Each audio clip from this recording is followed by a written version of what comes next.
来继续来看这件，这是八百会馆的负责人郭铁敏涉嫌地下汇兑洗钱，日前是以5000万来交保，检察官提出着控告，要搁甲收押。新北地方法院昨搁开收押庭，把这个交保金提悬到1亿，互交保。检察官讲，因为郭铁敏伫2届交保的期间，电子卡了的警示就将近1000届，而且打电话去甲确认，佫毋是伊本人接的，无排除有规划逃亡的可能，所以才佫来提出着控告。我们要对法院回应的。前一领价值14万块的外套，亲身到新北地方法院，伊是有名的马道钱税军伫1点钟内就传好5000万的现金，来替男朋友郭铁敏要办交保。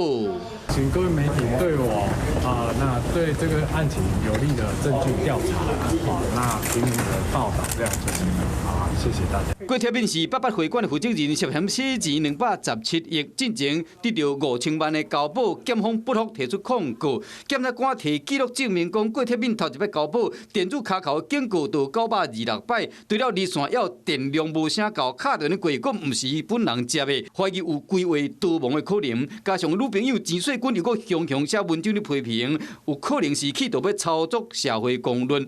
不过郭铁敏表示讲，伊住伫松山机场附近，定位甲网络无稳定。伊表示讲，愿意住饭店，避免佫发生困扰。法官裁定交保金加一倍，总共是1亿块。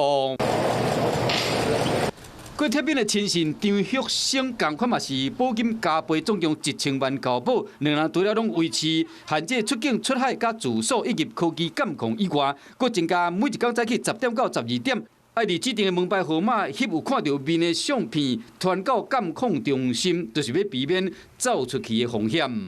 Hello， 我是蒋欣梅。想要抢先掌握最及时的新闻资讯吗？赶快订阅、按赞、开启小铃铛，锁定华视新闻 YouTube 频道。